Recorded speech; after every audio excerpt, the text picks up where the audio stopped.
കോട്ടയ്ക്കൽ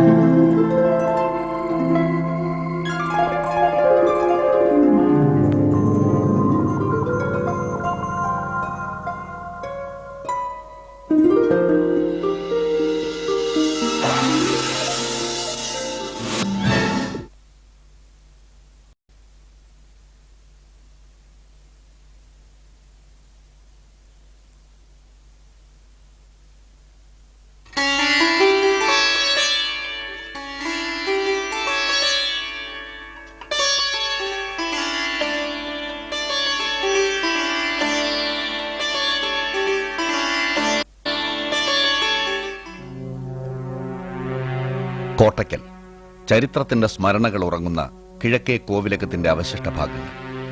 ഇവിടെയായിരുന്നു പണ്ടത്തെ വെങ്കിട്ടക്കോട്ട. വള്ളുവനാട് രാജാവിന്റെ സാമന്തനായിരുന്ന ഗുരുവായൂർ മൂസിന്റെ ആസ്ഥാനമായിരുന്നു വെങ്കിട്ടക്കോട്ട. ഒരു സൈനിക സങ്കേതം. കോട്ടയുള്ള സ്ഥലം കോട്ടയ്ക്കലായി. പഴയ നാടുവാഴികൾ ചത്തും കൊന്നും അധികാരം പിടിച്ചടക്കിയിരുന്ന കാലം.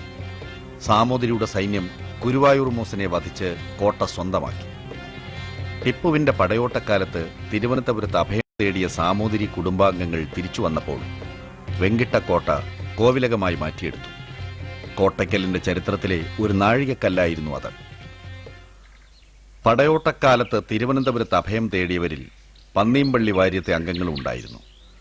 പടയോട്ടം കഴിഞ്ഞ് മടങ്ങിയപ്പോൾ അവരിൽ ഒരു ശാഖ കോട്ടയ്ക്കൽ താമസമാക്കി. അവർക്ക് വെങ്കിട്ടത്തേവർ ക്ഷേത്രത്തിൽ കഴകവൃത്തിയും ലഭിച്ചു.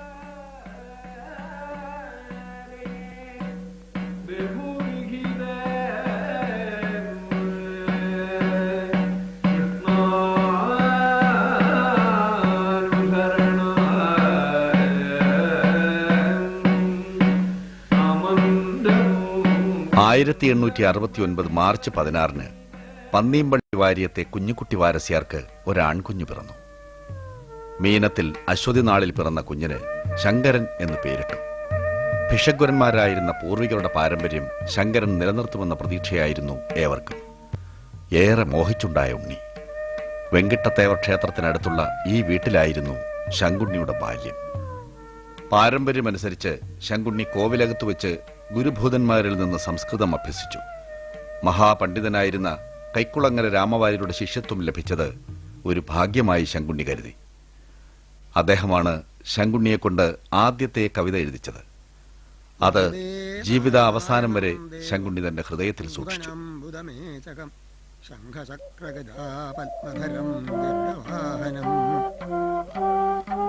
കോവിലകം വൈദ്യനായിരുന്ന കോണത്ത് അച്യുതവാര്യരിൽ നിന്ന് 16-ാം വയസ്സിൽ വൈദ്യപഠനത്തിന് തുടക്കം കുറിച്ചു. പിന്നീട് ഉപരിപഠനത്തിനായി കുട്ടഞ്ചേരി മൂസിന്റെ അടുക്കിലേക്ക് പോയി. കുട്ടഞ്ചേരി ഇല്ലത്ത് താമസിച്ച് ഗുരുകുല രീതിയിൽ 4 വർഷത്തെ വൈദ്യപഠനം. ഗുരുവിനെ ശുശ്രൂഷിച്ചുകൊണ്ടുള്ള ജീവിതം. ഗുരുശിഷ്യ ബന്ധം വേരുറച്ച നാളുകൾ. ഗുരുവിന് ശിഷ്യനോടുള്ള വാത്സല്യവും ശിഷ്യന് ഗുരുഭക്തിയും നാൾക്കുനാൾ വർദ്ധിച്ചു പോന്നു.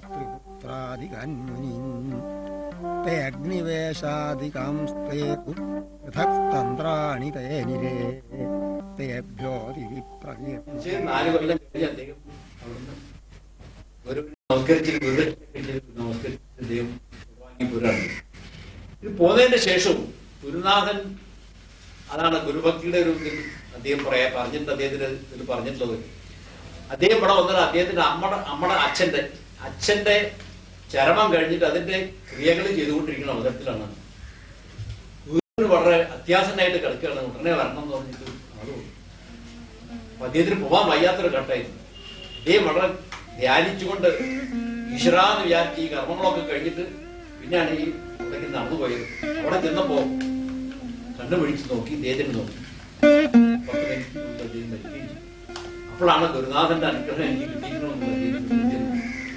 എങ്കിലും സ്വന്തം ഭവനത്തിൽ നിന്നും വേറിട്ടുള്ള താമസം, അതികഠിനമായ ദിനചര്യ, ഒരനുഷ്ഠാനം പോലെ എല്ലാ വിഷമതകളും സസന്തോഷം സ്വീകരിച്ച് ശങ്കുണ്ണി ആയുർവേദ പഠനം പൂർത്തിയാക്കി. അശുദ്ധവും ശുദ്ധവും വളരെ പ്രധാനമായിരുന്ന അക്കാലത്ത് പലതവണ കുളത്തിൽ കുളിക്കേണ്ടിയിരുന്നു. ഇവിടെ വളരുന്നതായിട്ടല്ലേ അമ്മാനെ നടക്കല്. അപ്പൊ അമ്മാനെ ഈ ജീവിതമായപ്പോ പറ്റിയേ. ഡോക്ടർ വർഗീസിന്റെ അടുത്ത് പോയതല്ലേ കണ്ണിൽ തീരാൻ വന്നിട്ടേ? അതെ, എന്നിട്ട് പിന്നെ മഞ്ചേരി ഗവൺമെന്റ് ആശുപത്രിയിലെ ഡോക്ടർ വർഗീസിന്റെ ശസ്ത്രക്രിയ അടക്കമുള്ള വിദഗ്ധ ചികിത്സയാൽ കണ്ണിന് ബാധിച്ച ഗ്രാനുലാർ ഒഫ്താൽമിയ എന്ന രോഗം പരിപൂർണമായും സുഖപ്പെട്ടു. പോരാൻ പുറപ്പെട്ടപ്പോ വാര് വൈദ്യശാല തുറക്കാനാണ് ഭാവിച്ചാൽ ഈ വൈദ്യസം കൂടി കുറച്ച് പഠിച്ചോളും ഇവിടെ താമസിച്ച് പഠിച്ചോളും ഉണ്ടെന്ന്. ശരിക്കും പറഞ്ഞാൽ ഇദ്ദേഹം ഉദ്ദേശിച്ചും അതിന്റെയായിരുന്നു. പക്ഷെ അത് അങ്ങനെ എങ്ങനെയാ പറയാന്ന് വിചാരിച്ചുകൊണ്ടിരിക്കുകയായിരുന്നു. ഈ പറഞ്ഞ മാതിരി വൈദ്യൻ കൽപ്പിച്ചും പാല് രോഗി ഇച്ഛിച്ചതും പാല് എന്നുള്ള നിലയിൽ അദ്ദേഹത്തിന് വീട് കിട്ടിയ പോലെ അപ്പൊ അവിടെ താമസിച്ച് പഠിക്കാതെ ശിച്ചു. 3 കൊല്ലത്തിന് ശേഷം കടപ്പയിലേക്ക് സ്ഥലംമാറ്റം കിട്ടിപ്പോയ ഡോക്ടർ വർഗീസിനെ ഈറനണിഞ്ഞ കണ്ണുകളുമായി തിരൂർ റെയിൽവേ സ്റ്റേഷനിൽ നിന്ന് യാത്രയയച്ച് ശങ്കുണ്ണി കോട്ടയ്ക്കിലേക്ക് മടങ്ങി. ഒരു പുതിയ നിശ്ചയദാർഢ്യത്തോടെ. നല്ല യോഗ്യതയുള്ള ആളാണ്. നല്ല ഉയരണ്ട്, ആരെയും ആകർഷിക്കുന്ന ആകാര സൗഷ്ഠവമുള്ള വ്യക്തിയായിരുന്നു PS വാര്യർ. കുട്ടിക്കാലത്ത് തന്നെ അമ്മയിൽ നിന്ന് സംഗീതവും വീണയും അഭ്യസിച്ചു.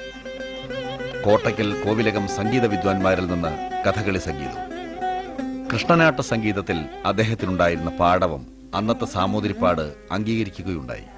ഒരു തമ്പുരാൻ, ആ തമ്പുരാനോട് ചെന്ന് പറഞ്ഞു, ഒരു ആക്ഷേപം ചെന്ന് പറഞ്ഞു,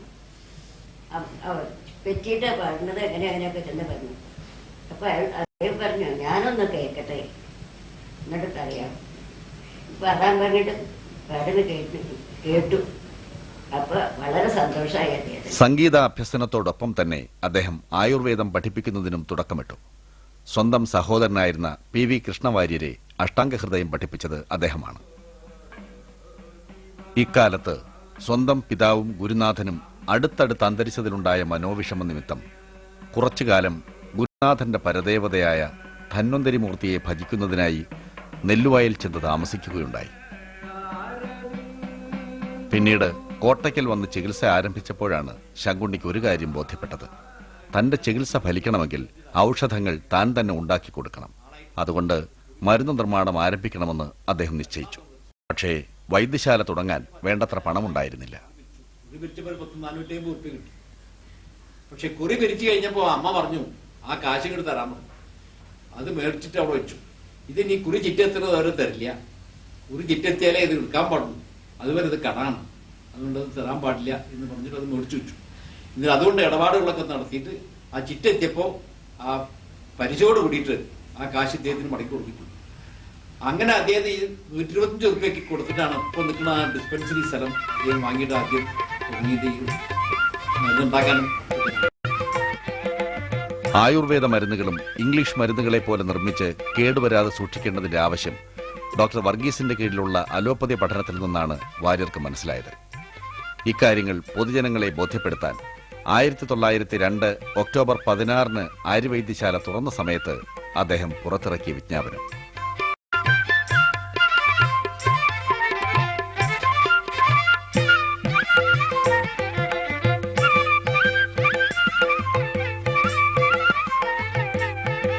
ആര്യവൈദ്യശാല ആരംഭിച്ച് 6 മാസമായില്ല. കോളറ നാടാകെ പരന്നു. രോഗികളെ ബന്ധുക്കൾ പോലും ഉപേക്ഷിക്കാൻ തുടങ്ങി. ഈ പരിതസ്ഥിതിയിൽ PS വാര്യർ ആതുര സേവകനായ ഒരു ഭിഷഗ്വരനായി മാറി. വിഷൂചികാരി എന്ന ഗുളികയും തയ്യാറാക്കി. രോഗം വരാതിരിക്കാൻ എന്ത് ചെയ്യണമെന്നും വന്നാൽ എന്ത് ചെയ്യണമെന്നും വിശദീകരിച്ച് വിഷൂചിക എന്ന ലഘുലേഖ പുറത്തിറക്കി. രോഗം ബാധിച്ച പലരെയും മരണവക്ത്രത്തിൽ നിന്ന് രക്ഷിക്കാൻ കഴിഞ്ഞു. തുടർന്ന് ആയുർവേദത്തെക്കുറിച്ചും ആരോഗ്യത്തെക്കുറിച്ചും പൊതുജനങ്ങളെ ബോധവൽക്കരിക്കുന്നതിനായി പ്രസിദ്ധീകരണങ്ങൾ പുറത്തിറക്കി. അതോടെ അദ്ദേഹം കോട്ടയ്ക്കൽ നിവാസികളുടെ കണ്ണിലുണ്ണിയായി.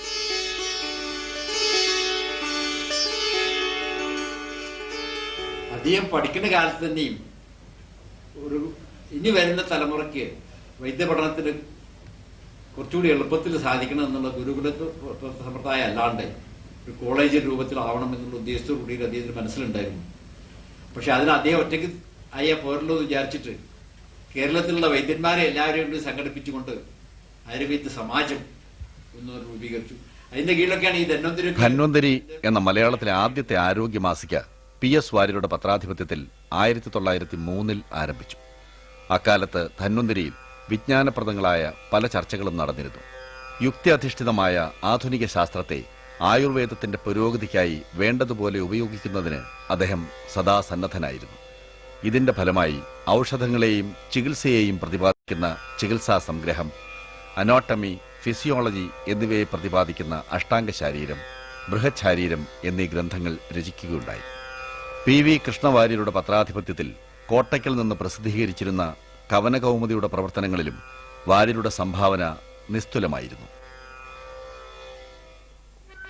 കാളിദാസ ശാകുന്തളത്തിന്റെ മലയാള രൂപം സംഗീത ശാകുന്തളം സ്വദേശാഭിമാനി രാമകൃഷ്ണപിള്ളയുടെ അവതാരികയോടുകൂടി പ്രസിദ്ധീകരിച്ചതും അക്കാലത്ത് തന്നെ. അദ്ദേഹത്തിന്റെ കലാഹൃദയം അപ്പോഴും അസംതൃപ്തമായിരുന്നു. ശാസ്ത്രീയ സംഗീതത്തിലെ അറിവും അഭിനയ പാടവവും സംവിധാന ചാരുതയും തികഞ്ഞ PS വാര്യർ 1909 പരമശിവവിലാസം നാടക കമ്പനി ആരംഭിച്ചു. സംഗീത നാടകങ്ങൾ അരങ്ങേറാൻ തുടങ്ങി. അദ്ദേഹം തന്നെ 13ഓളം നാടകങ്ങൾ രചിച്ചു. താമസിയാതെ ഒരു പ്രൊഫഷണൽ നാടകവേദിയായി PSV നാടക കമ്പനി ഉയർന്നു. എന്തുകൊണ്ടും സമുചിതമായി ഈ വിശ്വംഭരക്ഷേത്രത്തിൽ വെച്ച് തണ്ണിയമ്പിള്ളി ശങ്കുണ്ണി വാര്യർ എഴുതിയ പ്രഹ്ലാദചരിതം നാടകം അവതരിപ്പിക്കാൻ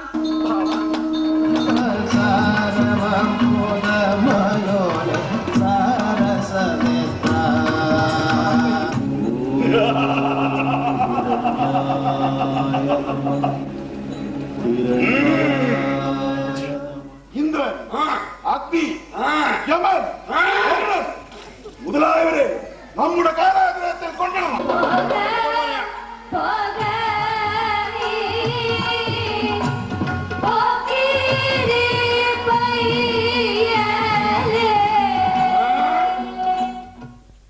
ഗുരുകുല വിദ്യാഭ്യാസ കാലത്തെ ക്ലേശപൂർണമായ പഠനത്തിനിടയ്ക്ക് ശങ്കുണ്ണി ഒരു പ്രതിജ്ഞയെടുത്തിരുന്നു. താൻ ഒരിക്കൽ ആയുർവേദ പഠനം ലളിതമാക്കും. അതിന്റെ പ്രാരംഭ നടപടി എന്ന നിലയിൽ 1903 അദ്ദേഹം ആര്യവൈദ്യ സമാജം ആരംഭിച്ചു. ഈ സമാജത്തിന്റെ പ്രവർത്തനത്തിന്റെ ഭാഗമായി 1917 സമാജത്തിന്റെ അധ്യക്ഷതയിൽ ആയുർവേദ പാഠശാല ആരംഭിച്ചു. സമാജം വകയായി ബിരുദവും നൽകി പോന്നു. ഇത് പിന്നീട് ഇന്നത്തെ ആയുർവേദ കോളേജായി മാറി. 1944 വരെ ഈ സ്ഥാപനത്തിന്റെ പ്രധാന അധ്യാപകൻ PS വാര്യർ തന്നെയായിരുന്നു.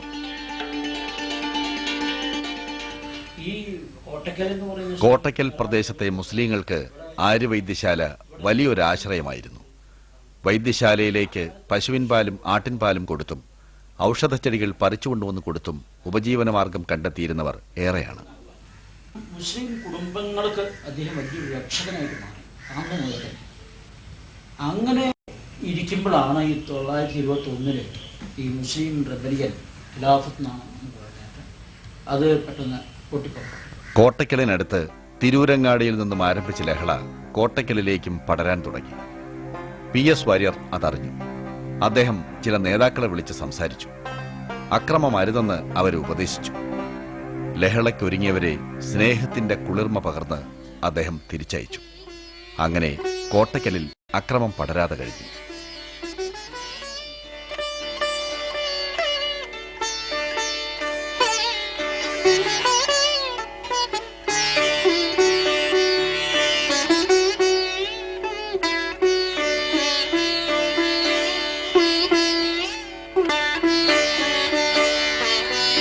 ഗവൺമെന്റിനെതിരായിട്ടുള്ള ഒരു പ്രവൃത്തിയായിട്ട് വ്യാഖ്യാനിച്ചിട്ട് ഗവൺമെന്റിലേക്ക് അതിൻ്റെ വിവരം പോയിട്ട് അവിടുന്ന് അന്വേഷണ കമ്മീഷൻ വന്നിട്ട് അദ്ദേഹത്തിനെ ക്രോസ് ചെയ്യലുണ്ടായി നടന്നു. അപ്പോൾ അദ്ദേഹം പറഞ്ഞത് എൻ്റെ 4 പേരുള്ളത് എനിക്ക് മുസ്ലിംസോ ഹിന്ദു എന്നുള്ള ആ വ്യത്യാസമൊന്നുമില്ല, അവർ പട്ടിണി കിടക്കുന്ന കണ്ടുകൊണ്ട് എനിക്ക് പഠിക്കാൻ പറ്റില്ല. PS വാര്യരുടെ ഷഷ്ടിപൂർത്തിക്ക് മുസ്ലിം സമുദായം സമർപ്പിച്ച മംഗളപത്രത്തിൽ അദ്ദേഹം അവരോട് കാണിച്ച കാരുണ്യത്തിനുള്ള കൃതജ്ഞത പ്രത്യേകം പ്രകടമാക്കിയിരുന്നു.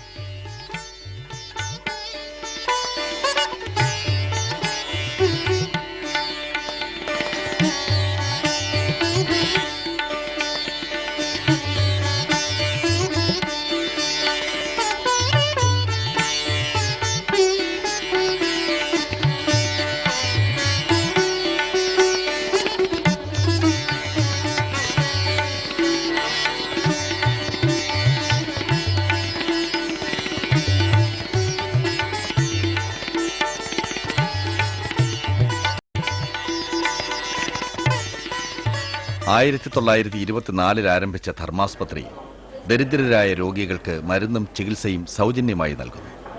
പണം കൊടുത്ത് ചികിത്സിക്കാൻ കഴിയാത്തവർക്കും ചികിത്സ ലഭിക്കണം. അതായിരുന്നു PS വാര്യരുടെ ആഗ്രഹം.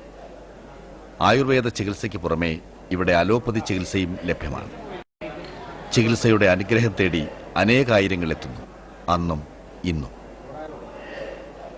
1927 25 വർഷം പൂർത്തിയാക്കിയ ആര്യവൈദ്യശാല രജത ജൂബിലി ആഘോഷിച്ചു. ഏറെ അധ്വാനിച്ചും വൈഷമ്യങ്ങളെ അതിജീവിച്ചും അധികാരികളുടെ അവഗണനയെ തിരസ്കരിച്ചും കെട്ടിപ്പടുത്ത സ്ഥാപനത്തിന്റെ ഉയർച്ചയിലേക്കുള്ള ഒരു നാഴികക്കല്ലായിരുന്നു അത്. അതുപോലെ തന്നെയാണ് അന്ന് അദ്ദേഹം നടത്തിയിരുന്നത്. അദ്ദേഹം എഴുതി വെച്ച കുറിപ്പിൽ നിന്ന് കാണുന്നത് ഈ നാട്ടിലത്തെ എല്ലാ ഇതിലും തോരണങ്ങളും കൊള്ളവാഴകളും ഒക്കെ വെച്ചിട്ട് അങ്ങാടില്ല ആഘോഷിച്ച് നാട്ടുകാരുടെ ആഘോഷം തന്നെയാണ് ആഘോഷിക്കുന്നത്.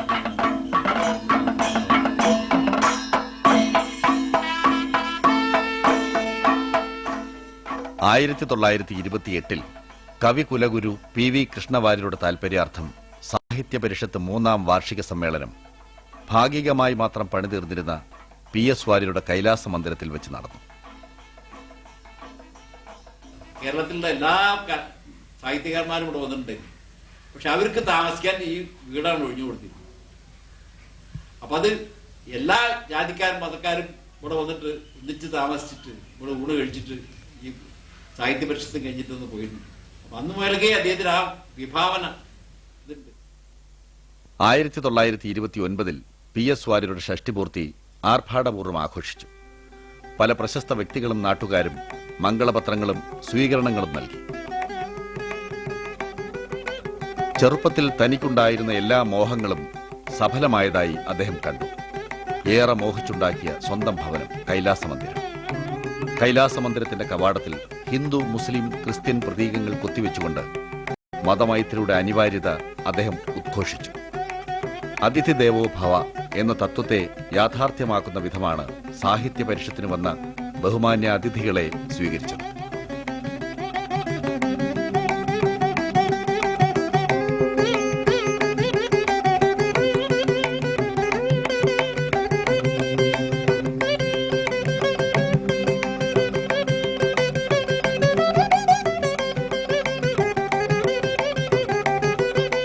ഒന്നാം ലോക മഹായുദ്ധവും പല പ്രകൃതിക്ഷോഭങ്ങളും മലബാർ ലഹളയും തന്റെ സ്ഥാപനങ്ങളെ ഒരു വിധത്തിലും തളർത്തിയിട്ടില്ലെന്ന് അദ്ദേഹം ആശ്വസിച്ചു. 18ാം നൂറ്റാണ്ടിലുണ്ടായിരുന്ന ആയുർവേദത്തിന്റെ ശോച്യാവസ്ഥ ഒരളവ് വരെയെങ്കിലും മാറിയിരിക്കുന്നു. ബ്രിട്ടീഷ് ഗവൺമെന്റിന്റെ സഹായം കൊണ്ട് ഇംഗ്ലീഷ് വൈദ്യം മേൽക്കുമേൽ ഉയർന്നു വരുമ്പോൾ നമ്മുടെ സംസ്കാരത്തിൽ അധിഷ്ഠിതമായ ആയുർവേദ പാരമ്പര്യം നിലനിർത്താനും അഭിവൃദ്ധിപ്പെടുത്താനും കഴിഞ്ഞതിൽ വാര്യർ അഭിമാനം കൊണ്ടു. തന്റെ മാതാപിതാക്കൾ, സഹധർമ്മിണി എല്ലാവരും ഈ 60 വയസ്സിനുള്ളിൽ നഷ്ടപ്പെട്ടിരിക്കുന്നു. എങ്കിലും താൻ പടുത്തുയർത്തിയ സ്ഥാപനങ്ങൾ ഇനിയും വളരണം. അതിനുവേണ്ടി ഉറച്ച കാൽവെപ്പോടെ തന്റെ അടുത്ത തലമുറകളും പ്രവർത്തിക്കണമെന്ന് അദ്ദേഹം ആഗ്രഹിച്ചു.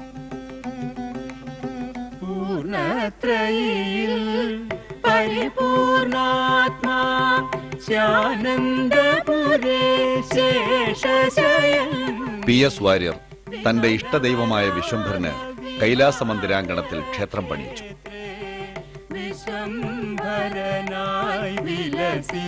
തിരുവിതാംകൂർ മഹാരാജാവിന്റെ ക്ഷേത്രപ്രവേശന വിളംബരത്തിന് വളരെ മുമ്പ് തന്നെ ആ ക്ഷേത്രത്തിൽ തന്റെ ആദർശങ്ങൾക്കനുസരിച്ച് എല്ലാ ജാതി മതസ്ഥർക്കും പ്രവേശനവും അനുവദിച്ചു.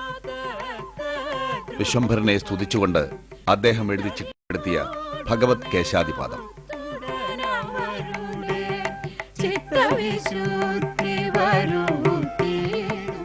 ആയുർവേദ വൈദ്യൻ എന്ന നിലയിൽ അദ്ദേഹത്തിന്റെ കഴിവുകൾ അംഗീകരിച്ചുകൊണ്ട് അന്നത്തെ ബ്രിട്ടീഷ് ഗവൺമെന്റ് 1933 അദ്ദേഹത്തിന് വൈദ്യരത്നം എന്ന ബഹുമതി നൽകി. 1932 സെൻട്രൽ ബോർഡ് ഓഫ് ഇന്ത്യൻ മെഡിസിനിൽ നോമിനേഷൻ കിട്ടിയിരുന്നു. ആയുർവേദത്തെ പുച്ഛത്തോടെ കണ്ടിരുന്ന ബ്രിട്ടീഷ് ഗവൺമെന്റിന്റെ മനംമാറ്റത്തിന് തുടക്കമായി.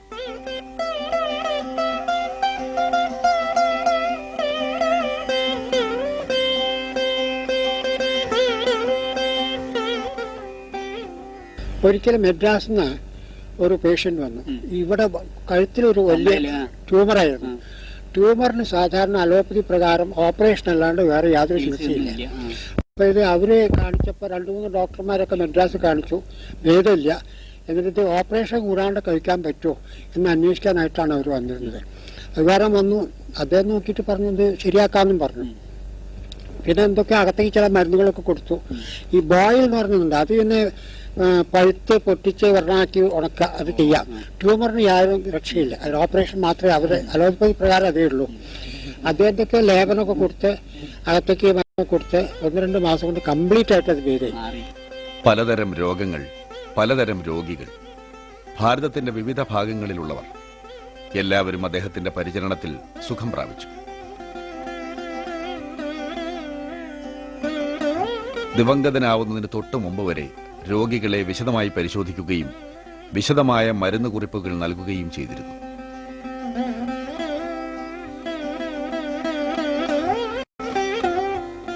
വാർദ്ധക്യത്തിലും അദ്ദേഹത്തിന്റെ ആരോഗ്യം വലിയ കുഴപ്പം കൂടാതെ നിലനിന്നു. എന്നാൽ 68-ാമത്തെ വയസ്സിൽ അല്പം ഒരു ആലസ്യം അലട്ടുവാൻ തുടങ്ങി. ബ്രാഹ്മരസായനം ഉപയോഗിച്ച് കായകൽപ്പ ചികിത്സ സ്വയം പരീക്ഷിക്കാൻ വാര്യർ സന്നദ്ധനായി. 2 മാസം കൊണ്ട് ഒരു പുതിയ ഉന്മേഷവും ഉത്സാഹവും കൈവന്നതായി അദ്ദേഹത്തിനും മറ്റുള്ളവർക്കും ബോധ്യപ്പെട്ടു. കഥകളി പാടും ഞങ്ങൾ ഇവിടെ ചൊല്ലിക്കൊടുക്കും, കഥകളിക്കാർക്ക് ചൊല്ലിക്കൊടുക്കാറുണ്ട്, ഞങ്ങൾ കേട്ടിട്ടുണ്ട്. പാടും, നല്ല ശബ്ദമായിരുന്നു. അത് ഗംഭീരമുള്ള ഒരു ശബ്ദം.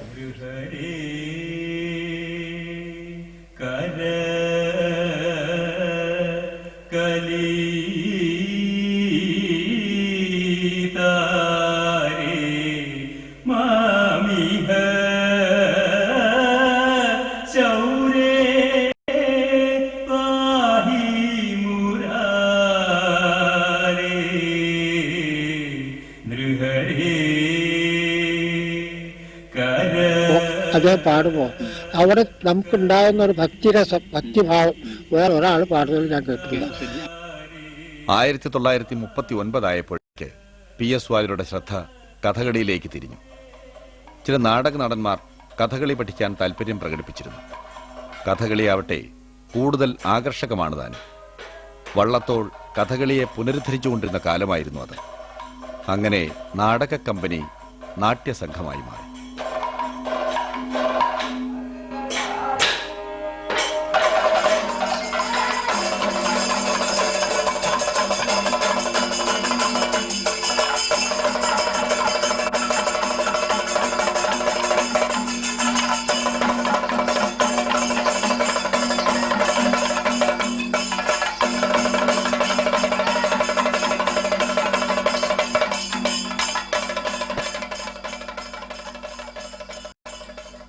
സ്വാതന്ത്ര്യ സമരം കൊടുമ്പിരിക്കൊണ്ടിരുന്ന കാലം.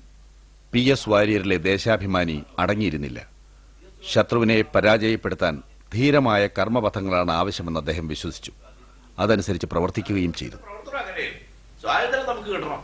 അതിന് സ്വാതന്ത്ര്യം കിട്ടണമെച്ചാൽ നമ്മള് ഓരോ കാര്യത്തിലും നമ്മൾ പ്രാപ്തരാണെന്ന് ബ്രിട്ടീഷുകാരന്റെ ബോധ്യായ പിന്നെ ബ്രിട്ടീഷുകാരോട് നിൽക്കില്ല, അയാൾ പോണ്ടി വരും. ഭരണാധികാരി, സംഘാടകൻ എന്നീ നിലകളിൽ അദ്ദേഹത്തിന്റെ കഴിവ് വളരെ മികച്ചതായിരുന്നു. സ്വന്തം ജോലിക്കാർക്ക് ബോണസ് നൽകിയും സ്വന്തം ജോലിക്കാരനെ ഡയറക്ടർ ബോർഡിൽ ഉൾപ്പെടുത്തിയും അദ്ദേഹം ചരിത്രം സൃഷ്ടിച്ചു. വൈദ്യരത്നത്തിന്റെ ഒസ്യത്ത്, താൻ സ്ഥാപിച്ച സ്ഥാപനങ്ങൾ നടത്തുവാൻ ഒരു ട്രസ്റ്റ് രൂപീകരിക്കുകയും തന്റെ സമ്പാദ്യമെല്ലാം പൊതുനന്മയ്ക്കായി സമർപ്പിക്കുകയും ചെയ്യുന്ന മഹത്തായ ഒസ്യത്ത്. ഇതുപോലെ മറ്റൊന്നില്ലെന്ന് പറയാവുന്ന ഒരു അപൂർവ രേഖ. ആര്യവൈദ്യശാലയുടെയും ആയുർവേദത്തിന്റെ തന്നെയും ഇന്നത്തെ അഭിവൃദ്ധിയുടെ അടിത്തറ. ആയുർവൈദ്യശാലയുടെ ലാഭത്തിന്റെ നിശ്ചിതമായ വിഹിതങ്ങൾ ആതുര സേവനത്തിനും ആയുർവേദ വിദ്യാഭ്യാസത്തിനും നീക്കിവെച്ചുകൊണ്ട് ആ സ്ഥാപനങ്ങളുടെ ഭാവി ഭദ്രമാക്കിയ മാർഗരേഖ. മഹാത്മജിയുടെ ട്രസ്റ്റിഷിപ്പ് സിദ്ധാന്തത്തിന്റെ മകുടു ഉദാഹരണം. 1944 ജനുവരി 29 മകരത്തിലെ മഞ്ഞും തണുപ്പും.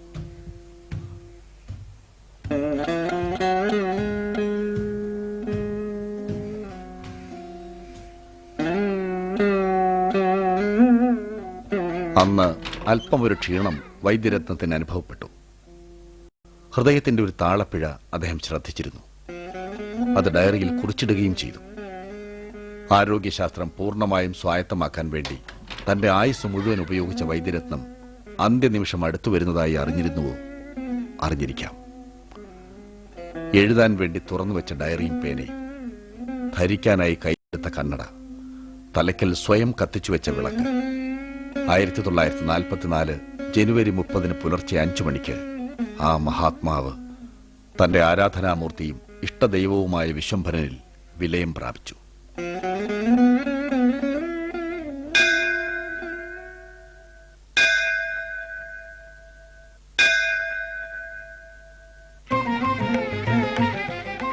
PS വാര്യർക്ക് ശേഷം അദ്ദേഹത്തിനാൽ തന്നെ നിയുക്തനായിരുന്ന PM വാര്യർ ഭരണസാരഥിയായി. ആധുനികവൽക്കരണത്തിന് തുടക്കം കുറിച്ചതും അദ്ദേഹം തന്നെ. നിർഭാഗ്യവശാൽ 1953 ഒരു വിമാനാപകടത്തിൽ അദ്ദേഹം ദിവംഗതനായി.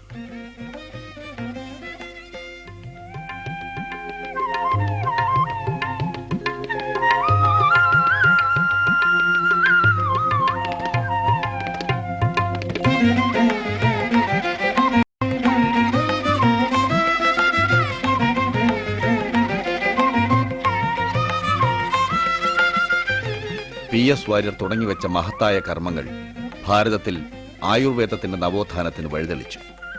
ഇന്ന് ആയുർവേദം ലോകം മുഴുവൻ ശ്രദ്ധിക്കുന്ന ഒരു ചികിത്സാ സമ്പ്രദായമായിരിക്കുന്നു.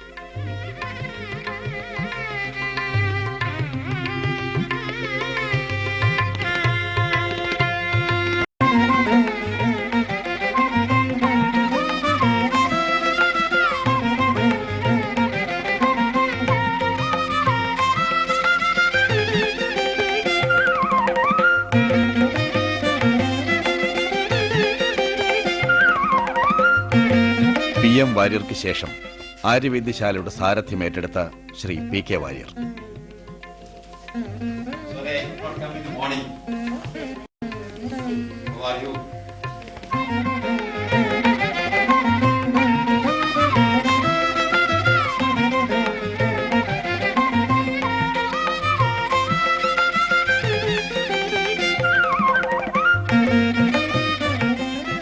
On the day of completion of 100 years, the central government released a postal stamp in honor of Ayurvedashala and its founder.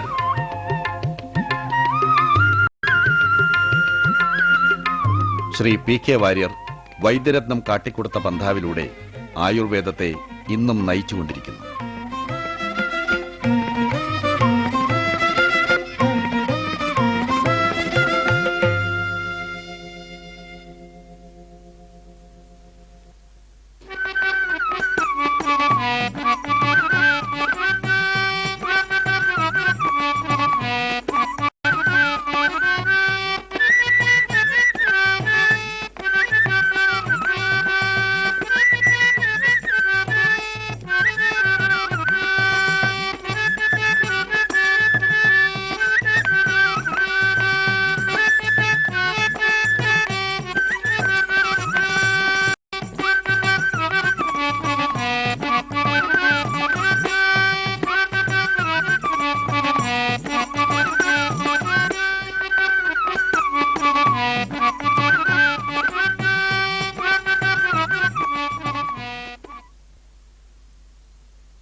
Kottakkal in Malappuram district in Kerala has a historical lineage. As the name suggests, the place where a fort existed.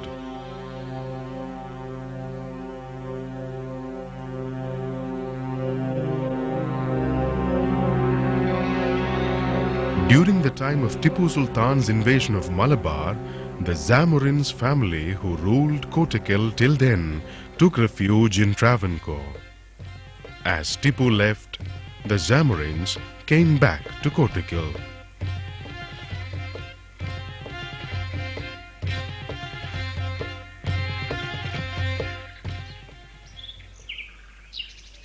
Some members of the Panniyambally Variyam, the ancestral house of P.S. Warrior, accompanied the Zamorins and were given shelter by the Zamorin in Kottakkal. They worshipped Lord Shiva and worked in the local Shiva temple.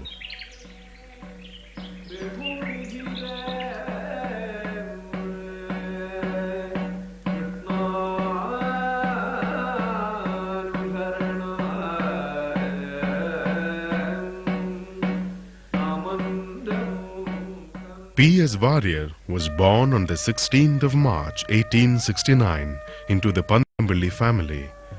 The one and only child of his parents, Shanguni as he was called in his younger days, was the darling of the family.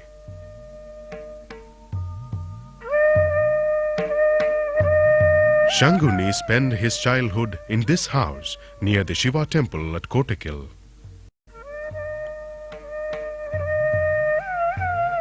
As was the tradition, Shanguni learned Sanskrit from the Pandits at Zamorin's palace. He even started writing devotional poems at that tender age itself.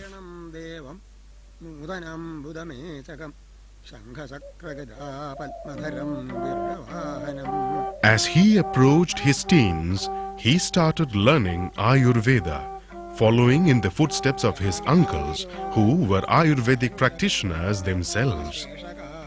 After preliminary learning under his uncles, he joined the Gurukulam at Kuttanjeri Mana for higher studies in Ayurveda medicine and practice.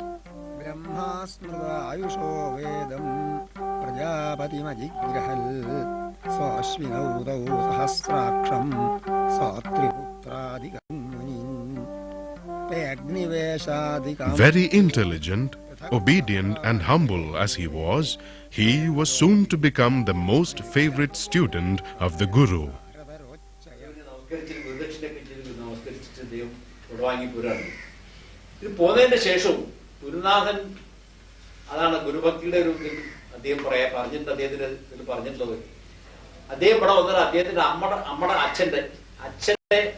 ചരമം കഴിഞ്ഞിട്ട് അതിന്റെ ക്രിയകൾ ചെയ്തുകൊണ്ടിരിക്കുന്ന അവസരത്തിലാണ് ഗുരുവിന് വളരെ അത്യാസന്നായിട്ട് കിടക്കുകയാണ്. ഉടനെ വരണം എന്ന് പറഞ്ഞിട്ട് ആളും അദ്ദേഹത്തിന് പോകാൻ വയ്യാത്തൊരു ഘട്ടമായിരുന്നു. അദ്ദേഹം വളരെ ധ്യാനിച്ചുകൊണ്ട് ഈശ്വരാന്ന് വിചാരിച്ച് ഈ കർമ്മങ്ങളൊക്കെ കഴിഞ്ഞിട്ട് പിന്നെയാണ് ഈ അവിടേക്ക് നടന്നു പോയത്. അവിടെ ചെന്നപ്പോ കണ്ണു പിടിച്ച് നോക്കി, ഇദ്ദേഹത്തിന് നോക്കി, 10 മിനിറ്റ് അദ്ദേഹം മരിക്കുകയും ചെയ്തു. അപ്പോഴാണ് ഗുരുനാഥന്റെ അനുഗ്രഹം എനിക്ക് കിട്ടിയിരിക്കണമെന്ന് അദ്ദേഹം. But the rigors of Gurukula education, strict adherence to daily chores, which forced him to take bath in this pond several times a day, made him a patient of an eye disease called granular ophthalmia.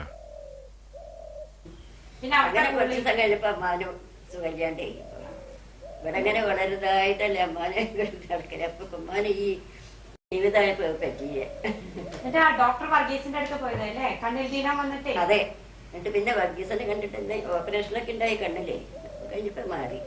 Treatment by Dr. Varghese of the Manjeri District Hospital cured him of his disease. പോരാൻ പുറപ്പെട്ടപ്പോ വാര് വൈദ്യശാല തുറക്കാനാണ് ഭാവിച്ചാൽ ഈ വൈദ്യസൻ കുറച്ച് പഠിച്ചോളും, ഇവിടെ താമസിച്ച് പഠിച്ചോളും. It was Dr. Varghese who initiated Shanguni into allopathic medicines and treatment. Shanguni spent another 3 years with Dr. Varghese, assisting him and learning from him. With deep gratitude and sorrow, Shanguni bid farewell to his mentor at the railway station in Tirur on an evening which also marked the end of his educational pursuit. He returned to Kottakkal.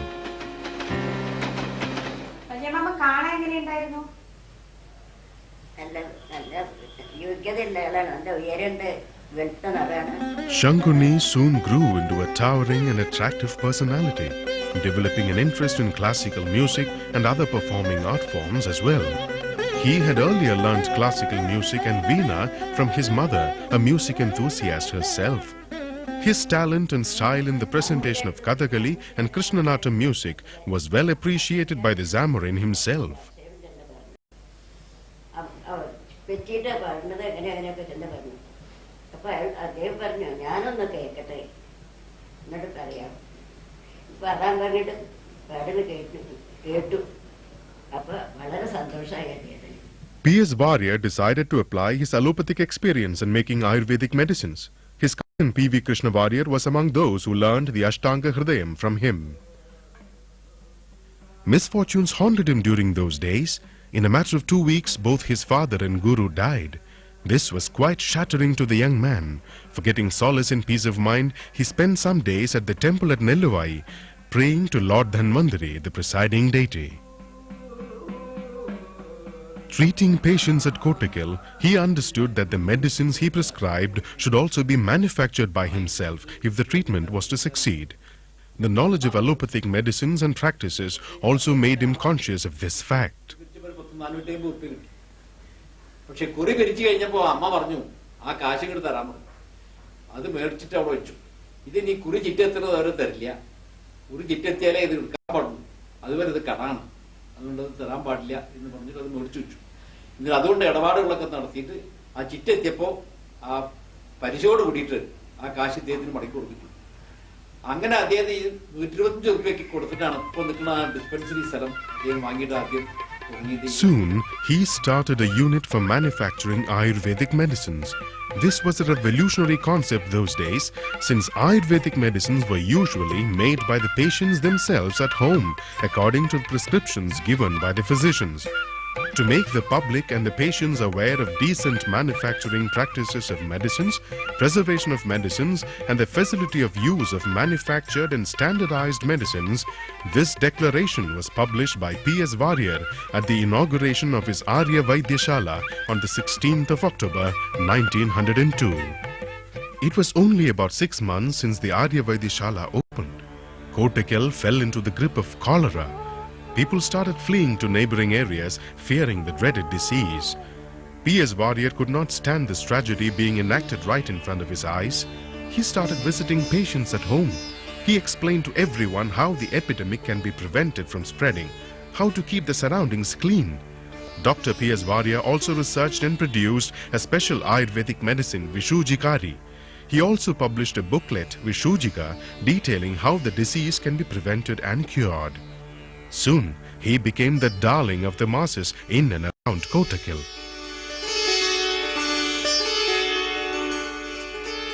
അദ്ദേഹം പഠിക്കുന്ന കാലത്ത് തന്നെയും ഒരു ഇനി വരുന്ന തലമുറയ്ക്ക് വൈദ്യപഠനത്തിന് കുറച്ചുകൂടി എളുപ്പത്തിൽ സാധിക്കണം എന്നുള്ള ഗുരുകുല സമ്പ്രദായം അല്ലാണ്ട് ഒരു കോളേജ് രൂപത്തിലാവണം എന്നുള്ള ഉദ്ദേശത്തോടു കൂടി അദ്ദേഹത്തിന് മനസ്സിലുണ്ടായിരുന്നു. പക്ഷെ അതിന് അദ്ദേഹം ഒറ്റയ്ക്ക് ആയ പോരല്ലോ എന്ന് വിചാരിച്ചിട്ട് Dhanvantari, the first health magazine in Malayalam, was launched in 1903. Dr. P.S. Warrior was the chief editor.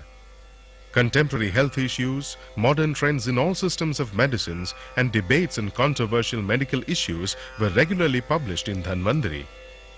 Dr. P.S. Warrior was always prepared to accept scientifically and logically proven facts of modern science. He wrote several books on anatomy and physiology and about diagnosis and treatment in the Ayurvedic system. He was also adept in Sanskrit and Malayalam literature.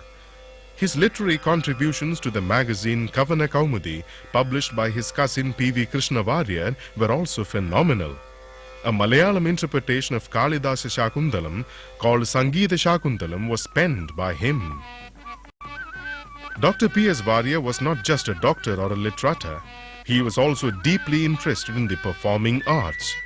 Talented in classical music, skilled in theatrical performance and directorial techniques, P.S. Warrior launched a theatre group, Paramashiva Vilasam Nadaga Company, in 1909. This started getting attention from connoisseurs and public and started regularly touring Kerala with several performances to its credit. P.S. Warrior himself wrote around 13 plays for his troupe. Soon, PSV Nadaga Company grew into a professional drama troupe. തണ്ണിയമ്പിള്ളി Sankunni Warrier എഴുതിയ പ്രഹ്ലാദചരിതം നാടകം അവതരിപ്പിക്കാൻ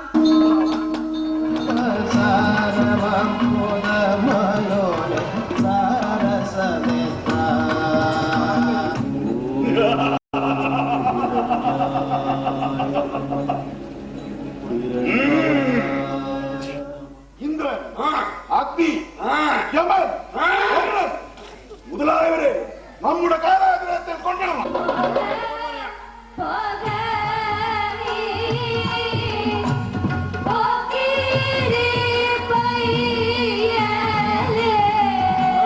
Shanguni had made a promise to himself during his strenuous education in the Gurukula.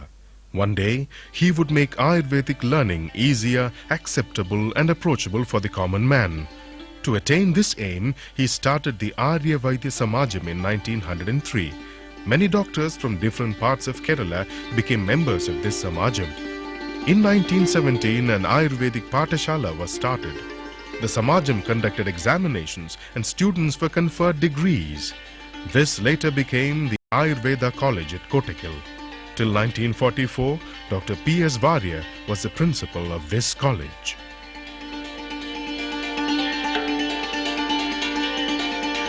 A majority of the population in and around Kottakkal were Muslims.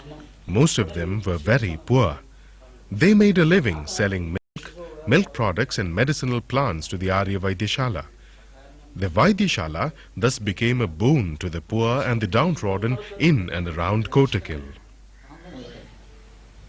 അങ്ങനെ ഇരിക്കുമ്പോഴാണ് ഈ 1921 ഈ മുസ്ലിം rebellion ഖിലാഫത്ത് എന്ന് പറഞ്ഞാൽ അത് പെട്ടെന്ന് പൊട്ടിപ്പുറപ്പെട്ടു.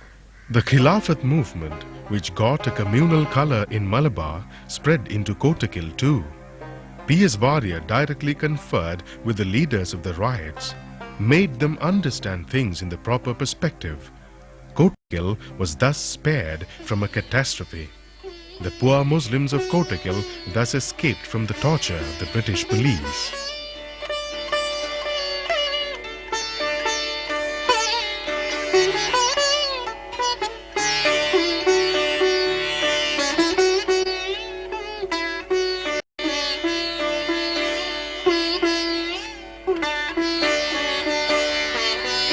ഗവൺമെന്റിനെതിരായിട്ടുള്ള പ്രവൃത്തിയായിട്ട് വ്യാഖ്യാനിച്ചിട്ട് ഗവൺമെന്റിലേക്ക് അതിൻ്റെ വിവരം പോയിട്ട് അവിടുന്ന് അന്വേഷണ കമ്മീഷൻ വന്നിട്ട് ഇതിനെ ക്രോസ് ചെയ്യുന്നുണ്ടായിരുന്നു. അപ്പം അദ്ദേഹം പറഞ്ഞത് എൻ്റെ നാലുപുറമുള്ളത് എനിക്ക് മുസ്ലിംസോ ഹിന്ദു എന്നുള്ള ആ വ്യത്യാസമൊന്നുമില്ല. അവർ പട്ടിണി കിടക്കുന്ന കണ്ടുകൊണ്ട് എനിക്ക് തോന്നിയിട്ടില്ല. Their gratitude was expressed in the Mangala Patra they presented to him later on his 60th birthday.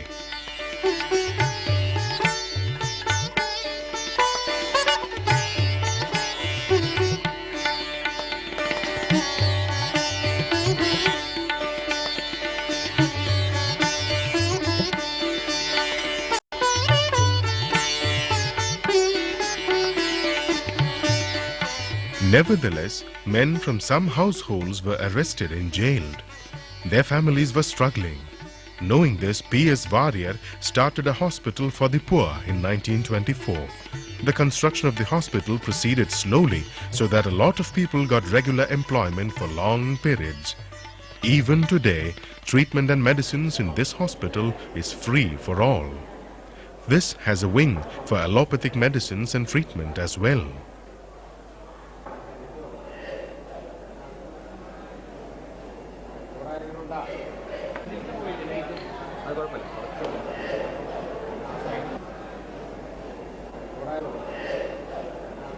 In 1927, the Arya Vaidyashala completed 25 years of existence. That was a milestone in Varya's life. The establishment he started in 1902 on a shoestring budget and with meager assets had grown into a remarkable and promising establishment. ഈ നാട്ടിലത്തെ എല്ലാ ഇതിലും തോരണങ്ങളും കൊള്ളവാഴകളൊക്കെ വെച്ചിട്ട് അങ്ങാടില്ല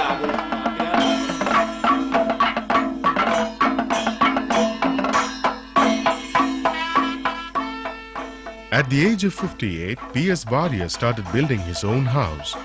Even before it was completed, he opened the doors of his half-built house for the Sahib Sahitya Parishad Sammelanam in 1928, organized by Kavikula Guru P.V. Krishnavariyar. People considered it inauspicious to open the doors of a house before its formal puja. Also, writers belonging to different castes and creeds were given hospitality in that house during the Sammelanam. Probably P.S. Warrior wanted to prove some points to the Orthodox society of those days. In 1929, he completed 60 years of age. There were celebrations galore all over the district. People from all walks of life participated in the event. Most of them presented him with mementos and Mangalapatras. P.S. Warrior found to his own satisfaction that most of his dreams had come true. The promises had been honored. As a memorial to his cherished dreams and as if to proclaim his staunch belief in secularist principles, he got the symbols of all the three major religions engraved in front of the gates of his house, Kailasa Mandiram. On looking back, he found that the First World War, the Malabar riots and the indifferent treatment often meted out by the British government, all this had not weakened his establishment. The pathetic state of Ayurveda of the 18th century had been altered to some extent. Dr. Warrior felt proud that he could sustain, develop and progress this indigenous system of medicine which had its roots in the great Indian tradition and culture. On the way, he lost all his close relatives, but the establishments he created survived. These should grow and prosper through the 20th century to the 21st too, he wished.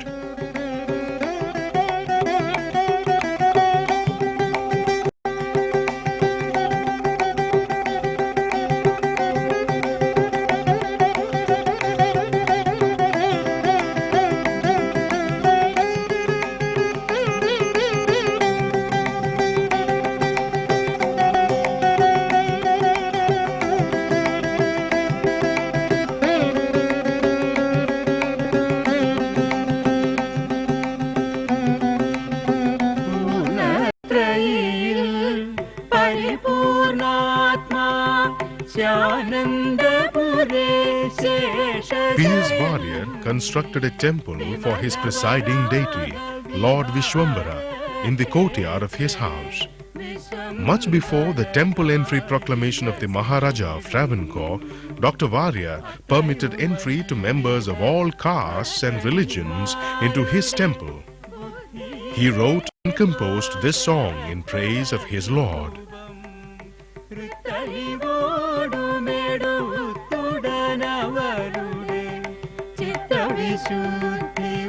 In 1933, the British government, recognizing his contribution to Ayurveda and to the well-being of the people as a whole, conferred on him the title Vaidyaratna.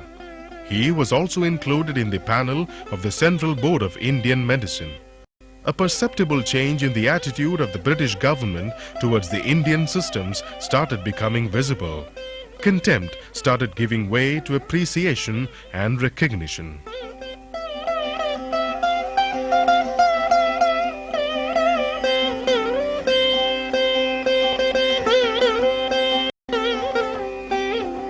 ഒരിക്കലും മെഡ്രാസിൽ നിന്ന് ഒരു patient വന്നു.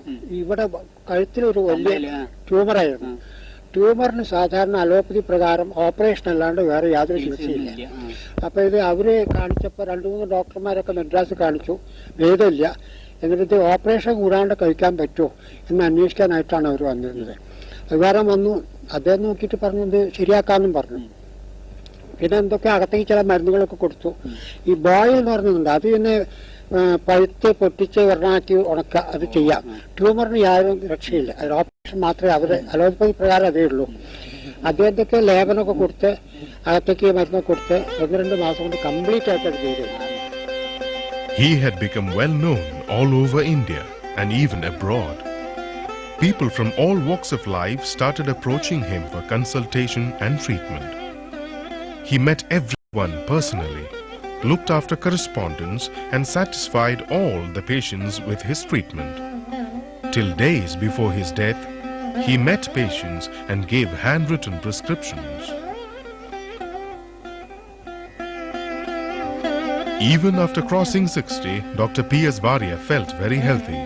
However, at 68, he decided to go in for a Kaya Kalpa treatment. That treatment was like a penance, which even Pandit Madan Mohan Malaviya failed to complete. After 2 months of Kaya Kalpa, Dr. Varia felt rejuvenated. കുട്ടികളെയൊക്കെ പഠിപ്പിച്ചിരുന്നു അല്ലേ? കഥകളി പാടും ഞങ്ങൾ ഇവിടെ ചൊല്ലിക്കൊടുക്കും. കഥകളിക്കാർക്ക് ചൊല്ലിക്കൊടുക്കാറുണ്ട്, ഞങ്ങൾ കേട്ടിട്ടുണ്ട്. നല്ല പാടും. അതെയോ? നല്ല ശബ്ദമായിരുന്നോ? അത് ഗംഭീരമുള്ള ഒരു ശബ്ദം. ഗൃഹരേ കര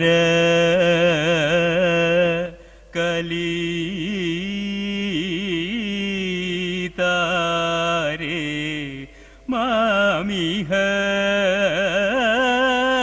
ശൗരേ പാഹി മുരാരേ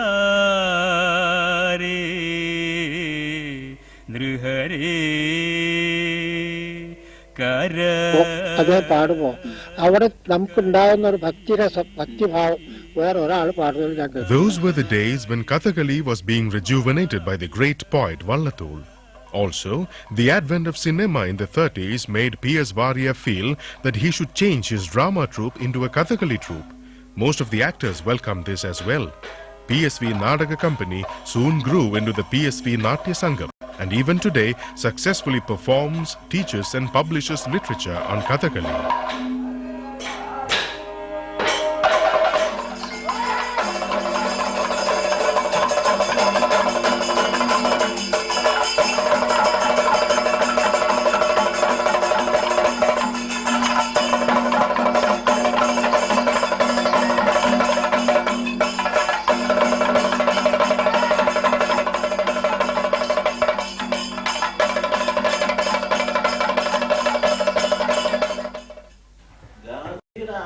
The independence struggle was going on. Dr. P.S. Varia was not one to shy away from the struggle. He participated in it in his own style. അദ്ദേഹത്തിന്റെ പ്രവർത്തനം അങ്ങനെയും സ്വാതന്ത്ര്യം നമുക്ക് കിട്ടണം. അതിന് സ്വാതന്ത്ര്യം കിട്ടണമെച്ചാൽ നമ്മള് ഓരോ കാര്യത്തിൽ നമ്മൾ പ്രാപ്തരാണെന്ന് ബ്രിട്ടീഷുകാരന് ബോധ്യമായാൽ പിന്നെ ബ്രിട്ടീഷുകാരോട് നിൽക്കില്ല, അയാൾ പോണ്ടി വരും. Dr. P.S. Varia was a great administrator too. His was one of the first managements in Kerala to proclaim a bonus to the staff. He was the first person to introduce workers' participation in the management. Dr. Varia's will laid the foundation for the future development of Ayurveda. A unique document by itself, it proclaims the viability of Mahatma Gandhi's trusteeship principle. It lays out definite percentages of profit for the development of Ayurvedic education, hospital and cultural activities. That secured the future of all the establishments he made.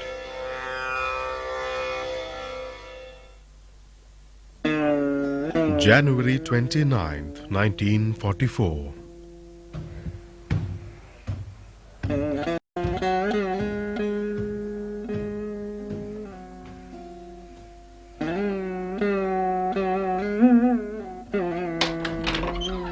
The cold winter morning made Dr. Varia feel a little weak. That morning, he had actually noted a change in the rhythm of his heartbeats. That was noted down in his diary too.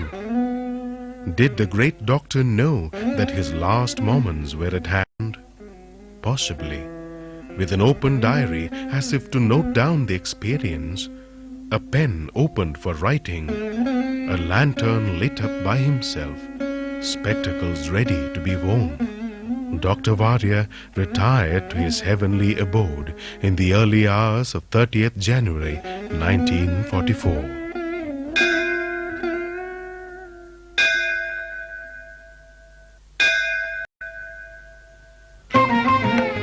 Dr. P.S. Varia had in fact decided on his successor much before his departure, his nephew, Dr. P.M. Varia.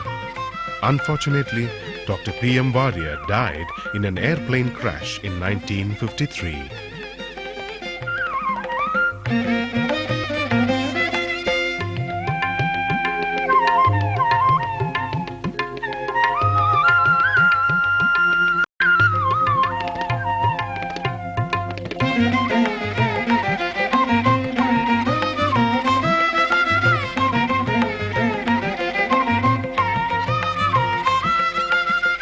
Thanks to the initiatives taken by Dr. P.S. Varya, Ayurveda today is well known all over the world. It is one of India's indigenous systems of medicine which is getting attention internationally.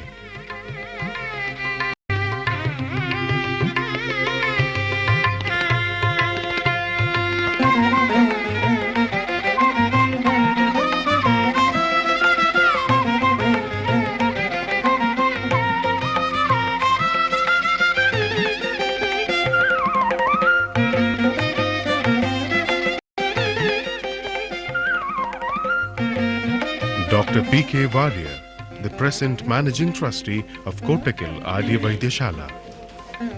Sorry, I could not come in the morning. How are you?